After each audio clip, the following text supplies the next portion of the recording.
Des slows, des élèves sur les ondes. Bonjour et bienvenue dans notre 4e émission. Nous sommes Natacha et Dorian. Et aujourd'hui, nous serons les animatrices. Nous allons vous présenter les sujets de l'émission d'aujourd'hui. D'abord, nous allons écouter la revue de presse de Alexis et Isaac.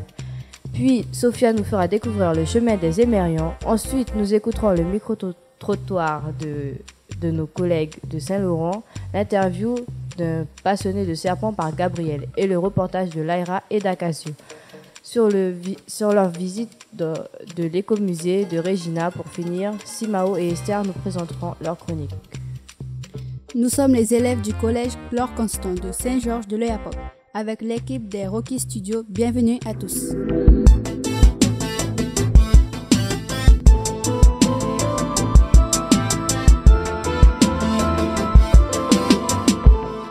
Mais d'abord, rappelons que la fête des mères approche à grands pas.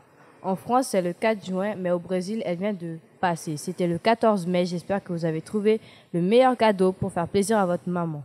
Et si vous n'avez pas beaucoup d'argent, prenez juste une feuille et un stylo pour lui écrire une lettre de remerciement et d'amour. Et maintenant, écoutons la revue de presse d'Alexis et Isaac. Bonjour à vous. Alors, commençons par un complément d'information, car lors de notre dernière émission, on vous avait dit que le centre de santé de Saint-Georges s'agrandit. Isaac, as-tu plus d'informations à ce sujet? Oui, Natacha. Désormais, nous savons pourquoi le centre de santé s'agrandit. À partir de juin 2023, le centre de santé deviendra un hôpital de proximité. Tout comme à Maripasoula et à Grand Santé, il y aura 6 chambres qui seront réservées pour accueillir les malades. Ces malades ne seront plus obligés d'aller à Cayenne, sauf si les symptômes sont graves. Il y aura une pharmacie, un médecin urgentiste et un service de radiologie. Le mois du vélo initié en 2020 par le ministère de la Transition écologique et de la Cohésion des territoires et le ministère des Sports et des Jeux olympiques et paralympiques est la 3e édition pour rassembler les gens du 1er mai au 31 mai. Le mois de mai à vélo a pour vocation d'encourager petits et grands à la pratique du vélo et de faire découvrir ou redécouvrir de façon ludique et pétillante les nombreux avantages de la bicyclette. Toujours en mai, le 3, c'est la journée mondiale de la liberté de la presse. C'est une liberté essentielle écrite dans la Déclaration universelle des droits de l'homme. Elle s'appuie sur la liberté d'expression, qui donne à chaque personne le droit d'exprimer ses opinions dans le respect, même quand ça déplaît. La liberté de la presse garantit aux journalistes la possibilité d'enquêter librement et d'informer les citoyens sur des sujets de leur choix. Et voici le chiffre du jour. Pour terminer cette revue de presse, l'Inde, avec ses 1,408 milliard d'habitants, va très bientôt dépasser la Chine avec ses 1,412 milliard d'habitants à cause de la croissance démographique. Mais qu'est-ce que c'est la croissance démographique? C'est la hausse de la population dans un pays.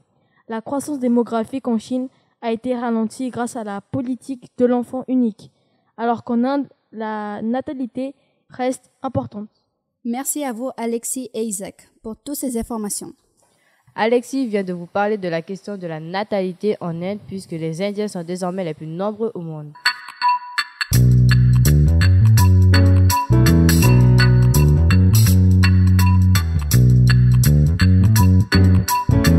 Bonjour Dorian, moi c'est Sophia et j'aimerais vous raconter l'histoire de ce qu'on appelle à tort les Indiens, puisque ce sont des Amérindiens. Avez-vous déjà entendu parler de l'histoire du chemin des Émerions? Si ce n'est pas le cas, ne vous inquiétez pas, je suis là pour vous expliquer. Aujourd'hui, dans notre 4e émission, je vais vous faire découvrir le sentier dit des Émerions. Le chemin des Émerions est un chemin historique pratiqué par les Amérindiens Téko, Wayampi et Wayana en Guyane. Ces Amérindiens sont les plus anciens implantés sur le territoire guyanais avec les Palicours et les Kalina. Il compte aujourd'hui environ 400 membres. Ce chemin fait 42 km puisqu'il relie la crique Waki et la Kamopi. C'est ce qui avait permis aux communautés d'installer le long de ces cours d'eau, d'entretenir des rapports constants en favorisant les échanges commerciaux et aussi les mariages. Pour garantir leur survie, le peuple Téko s'est rendu compte qu'il devait rencontrer de nouvelles personnes pour se marier et avoir des enfants. Ça évitait à leurs enfants d'avoir des maladies génétiques et c'est pour ça qu'ils passaient par le chemin des émérions. Ils ne pouvaient pas toujours se marier entre eux pour leur santé. De nos jours, la population Teco est répartie en deux groupes, l'un vers le Timpork et l'autre sur l'Oyapock. Ce mythique chemin a été parcouru par une équipe du parc amazonien de Guyane en 2015.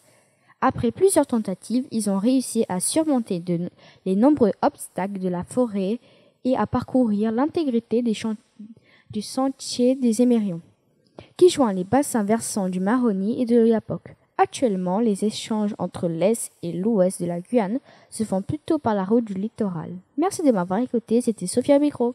Merci Sophia pour ta chronique. Je n'avais jamais entendu parler du chemin des Émérions. Et justement, Dorian, en parlant d'échanges entre l'Est ou l'Ouest de la Guyane, l'équipe des Micreurs du collège Paul-Jean-Louise de Saint-Laurent est allée dans la rue pour interroger les passants sur notre commune de Saint-Georges. Écoutons-les. À Saint-Georges-de-l'Oyapock, il y a un fleuve. Ce fleuve est entre le Brésil et la Guyane. Je pense que c'est à la frontière entre la Guyane et le Brésil. C'est tout ce que je connais. Je suis jamais allée à Saint-Georges-de-l'Oyapock. Alors Saint-Georges-de-l'Oyapock, moi je connais pas. Ça fait que très récemment que je suis arrivé en Guyane. Du coup, j'ai pas encore eu l'opportunité d'y aller, mais j'en ai entendu que du bien. Donc bientôt. Saint-Georges, je sais que là-bas il y a le carabrès, il y a du poisson, il y a de la viande si on veut acheter aussi. Donc du coup, je sais que tu peux traverser en pirogue pour y aller au Brésil. Et même pour traverser le pont en voiture. Qu'est-ce que je connais de Saint-Georges-de-l'Oyapock? Pas grand-chose. J'y suis passée 2 fois, mais c'était pour aller au Brésil. Alors j'ai juste vu, je suis juste allée prendre la pirogue, j'ai vu le petit marché, je connais pas grand-chose. Oui, donc Saint-Georges, je connais pas beaucoup, j'ai été qu'une seule fois. Donc c'est surtout les virages dont je me rappelle. Effectivement, il y a beaucoup de virages. Saint-Georges-de-l'Oyapock, ville de l'Est de la Guyane, frontière avec le Brésil, et c'est une très petite ville. On remarque que notre commune de Saint-Georges reste encore méconnue. J'espère qu'avec nos émissions, vous apprenez beaucoup de choses et que vous auriez envie de la visiter.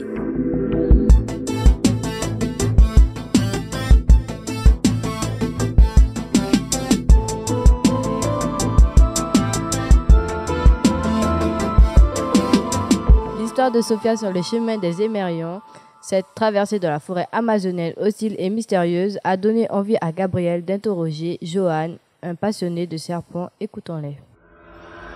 Bonjour. Bonjour. Présentez-vous s'il vous plaît. Alors je m'appelle Johan, j'ai 47 ans et ça fait 19 ans que j'habite en Guyane. Avez-vous une passion et si oui, pouvez-vous m'en dire plus? Alors j'ai une passion qui est la nature en général et plus particulièrement les serpents en Guyane. Quand et pourquoi êtes-vous passionné par les serpents? Alors ça fait très longtemps que je suis passionné par les serpents, même en métropole j'en ai élevé.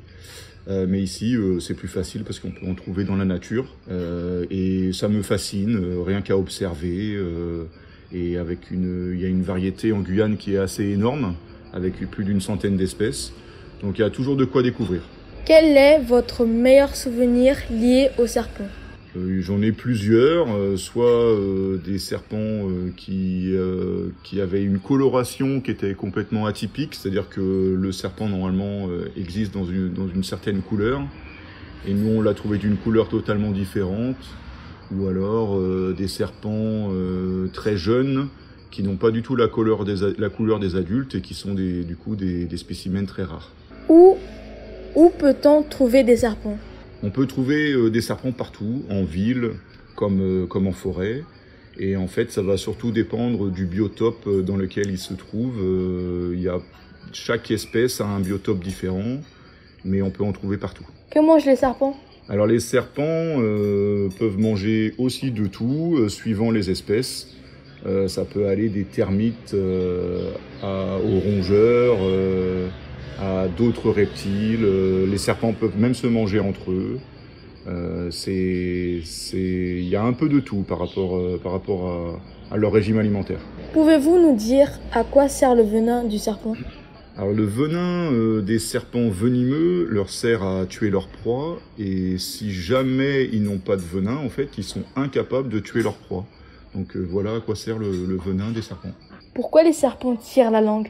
Les serpents tirent la langue, en fait, c'est pour capter des particules dans l'air et pour leur donner des informations sur ce qui les entoure.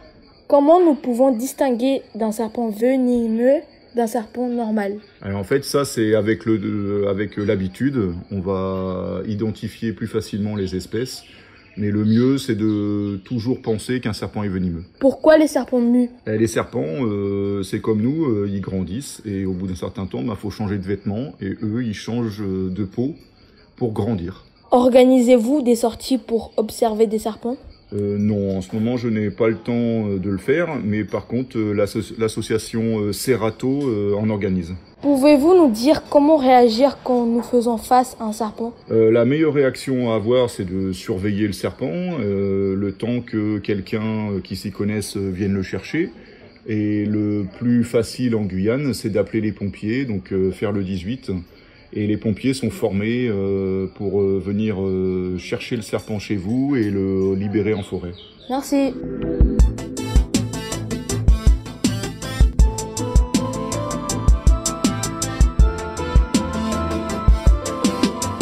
Ah, moi je déteste les serpents car j'ai peur, mais merci Johan. Et maintenant, écoutons le reportage d'Acacio et Laïra sur la sortie scolaire organisée à l'écomusée de Regina. Bonjour, je suis Acacio. Dans notre reportage aujourd'hui, moi et ma coéquipière Laïra, nous allons vous parler de l'écomusée d'Apfroico à Regina. Nous avons accompagné une sortie scolaire avec des classes de 6e. Nous avions rendez-vous devant le collège Coustin-Clore à 7h et nous sommes partis de Saint-Georges vers 8h. Nous sommes arrivés à Regina à 9h et nous avons commencé la visite à l'écomusée avec Mike et Amanda qui travaillent à l'écomusée.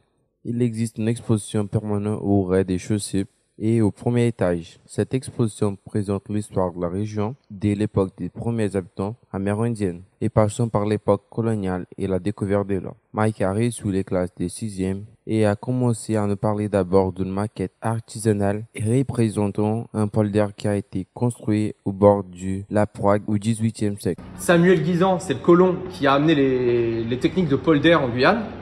Le polder qui était fait à Regina n'existait pas encore, qu'il y avait un village là-bas qu'on appelle aujourd'hui Guisambourg. Et les polders, ils étaient mis en place là-bas. Il y a 2 grands palmiers royaux qui marquent l'entrée du village. Et ces palmiers royaux, ce sont les fruits de ce palmier qu'on a utilisé pour planter les palmiers qui sont sur la place des palmistes à Cayenne. Les polders, c'est un marais qui a été asséché pour faire des terres agricoles irriguées par des canaux reliés au fleuve. C'est ce qui a permis de cultiver du cacao, des épices, du coton, du sucre ou du colonial. Ensuite, Amanda les a décrit les procédés de fabrication du couac à partir du manioc. Écoutons son explication. Le grage est fait à partir d'un tronc d'arbre ou d'une branche et on va casser des petites pierres coupantes pour ensuite les enfoncer sur le bois. D'accord? La masse, ça devient une masse mouillée. Ensuite, qu'est-ce qu'il faut faire pour qu'elle devienne sèche? Il faut presser la peau râpée pour en extraire les jus toxiques puis sécher la peau pressée au soleil ou dans un déshydrateur jusqu'à qu'elle soit complètement sèche. Mais nous n'avons pas que appris des choses sur la fabrication du couac à partir du manioc, mais aussi sur l'époque coloniale avec la découverte de l'or et l'exploitation du bois de rose. L'écomusée est ouvert depuis 2008 et montre l'histoire du territoire ainsi que les savoir-faire et la connaissance des milieux naturels. La Guyane était très convoitée par les colons. Pendant près d'un siècle, de 1600 à 1670, ils ont essayé de s'y implanter, mais ils ne connaissaient pas très bien le terrain. Ils ont souvent dû faire demi-tour à cause de la résistance amérindienne qui leur a laissé un souvenir sauvage et agressif de la Guyane. Les colons imaginaient que la Guyane possédait beaucoup plus de richesses dans la forêt amazonienne que personne n'aurait pu imaginer. C'est le mythe de l'Eldorado qui a poussé de nombreux explorateurs à chercher des trésors cachés. 20 ans après la découverte de l'or, les colons commencent l'exploitation du bois, ce qui explique la présence d'une scierie à Regina. C'est la famille Aubin-Lénier qui l'a fait construire ainsi que la maison où se trouve actuellement l'écomusée. C'est une belle maison traditionnelle avec une architecture en bois. La scierie permettait de couper le bois comme nous explique Mike à lors de la visite. Donc il y avait des courroies qui reliaient en fait ces diverses roues. Toutes ces roues étaient alimentées par une grosse machine à vapeur et toutes ces roues alimentaient tout un tas d'autres machines de scierie. Et c'est comme ça que ça fonctionnait. Donc là, il y avait par exemple une raboteuse. Donc là, vous connaissez le principe du rabotage. Quand on coupe une planche de bois, parfois, vous savez, elle est un peu irrégulière, elle fait un peu ces formes-là. Pour qu'elle soit bien droite, on la passe dans une machine qui coupe tout l'excédent. Et donc après, on a des belles planches bien propres. Donc la raboteuse, c'est ça. Et d'ailleurs, savez-vous quels sont les bois qui étaient exploités? Mike a donné des exemples aux élèves. Écoutez les informations qu'il leur a données. On utilise donc de l'angélique. Vous connaissez pas cet arbre? C'est un gros arbre qui peut faire un tronc vraiment très gros, qui a des petits contreforts un peu blancs et qui monte bien haut. En général, c'est un arbre qu'on appelle émergent. Un arbre émergent, c'est un arbre qui dépasse de la canopée. On utilise aussi l'acajou, le bois de rose. On l'utilise pour le distiller et faire des hydrolats, des huiles essentielles utilisées en parfumerie. On utilise aussi un arbre qui fait des fleurs jaunes. À une certaine époque de l'année, ils fleurissent tous en même temps là. Pareil, un arbre très grand qui sort de la canopée. C'est l'ébène. Pour certains, la visite s'est terminée avec une expérience incroyable, puisque nous avons eu la chance de voir la forêt à travers un casque de réalité virtuelle. Malheureusement, cette exposition temporaire est déjà terminée, mais il est possible de faire des visites de groupe adaptées à Regina. N'oubliez pas, l'écomusée est ouvert de mercredi à samedi, de 9h à midi et l'après-midi de 14h à 17h. Mais les dimanches, c'est juste les matins. La visite à l'écomusée coûte 3 € pour ceux qui ont plus de 12 ans et qui ont moins de 12 ans, c'est gratuit.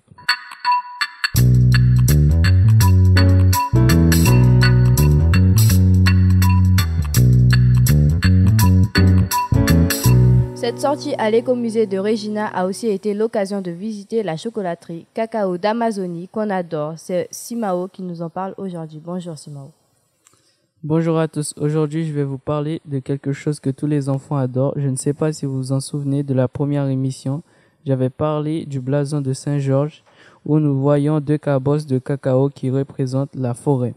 Et j'avais aussi précisé qu'à Regina, l'artisan chocolatier Monsieur Olivier Dumais produit ces gourmandises très appréciées par les Guyanais. J'ai donc décidé de vous parler un peu plus de la production du chocolat en Guyane. Tout d'abord, il faut savoir qu'il y a 3 types de cacaoyers. Le Forastero d'origine amazonienne est le plus produit au monde. Le Criollo d'origine centra-américaine et mexicaine et le Trinitario, celui-ci est un hybride, c'est-à-dire un mélange issu du croisement spontané des 2 groupes précédents. Il est apparu à Trinidad après qu'un ouragan ait presque détruit l'entièreté des cultures de Criollo. Et le cacao que nous avons ici en Guyane, c'est le Forastero. La transformation des fèves de cacao commence par la production de la masse qui passe par l'écabossage, la fermentation, la torréfaction et le broyage. Lors de notre visite, nous avons eu la chance de déguster les productions de Monsieur Dumais. J'ai beaucoup aimé le chocolat au sésame. Oh, ça donne très envie de manger du chocolat. Faut-il obligatoirement aller à Regina pour trouver du chocolat Cacao d'Amazonie? Non, on peut aussi trouver ces chocolats dans certaines grandes enseignes à Cayenne. Merci beaucoup Simao. Et maintenant, nous retrouvons Esther pour sa chronique littéraire. Elle veut nous en parler de sa dernière lecture. Bonjour, aujourd'hui je vais vous parler du dernier livre que j'ai lu. Il s'appelle Le journal d'Anne Frank. C'est l'adaptation graphique de Harry Folman et de David Polonsky. Cette histoire est racontée par Anne Frank elle-même. Elle était juive. Elle est née le 12 juin 1929 à Francfort. Sa famille a émigré aux Pays-Bas en 1933 à Amsterdam. Elle connaît une enfance heureuse jusqu'en 1942. Malgré la guerre, le 4 août 1944, la famille est arrêtée sur dénonciation et est déportée à Auschwitz, puis à Bergen-Belsen. Annelies Marie-Franck, de son vrai nom, il meurt du typhus en février ou mars de 1945. Peu près sa sœur Margot. Elle avait reçu son journal le 12 juin 1929 pour l'anniversaire de ses 13 ans. Et elle avait tout de suite commencé à écrire dedans. Le journal se termine le 1er août 1944, quelques jours avant son arrestation. Elle écrit à la main pendant 2 ans. Après la guerre, c'est son père, Otto Frank, qui fera tout pour publier le journal intime de sa fille, pour en faire comme elle le souhaitait, une écrivaine, et aussi un témoignage de cette période sombre de l'histoire. Il a été traduit en plus de 70 langues. Je vous conseille cette adaptation en roman graphique, car j'ai beaucoup aimé les couleurs un peu vieilles et les dessins sont très bien faits. J'ai appris que les nazis brûlaient les livres écrits par les juifs. Par exemple, c'est une lecture triste car Anne Frank n'a pas une bonne relation avec sa mère et se sentait très seule malgré l'adoration qu'elle avait pour sa sœur. Mais c'est une lecture importante et utile pour ne jamais oublier. Merci beaucoup Esther. Effectivement, c'est une lecture nécessaire et émouvante. On vous le conseille fortement. C'est la fin de notre émission. Merci de nous avoir écoutés. C'était l'équipe des Rock Studios des élèves de 6e, 5e et 4e du collège Chlore Constant de Saint-Georges de l'Oyapock. Merci à nos professeurs et au réseau Canopé. La semaine prochaine, rendez-vous avec les terminales du lycée Félix Eboué de Cayenne. Je vous souhaite une bonne fin de journée. À très vite pour une nouvelle et dernière émission.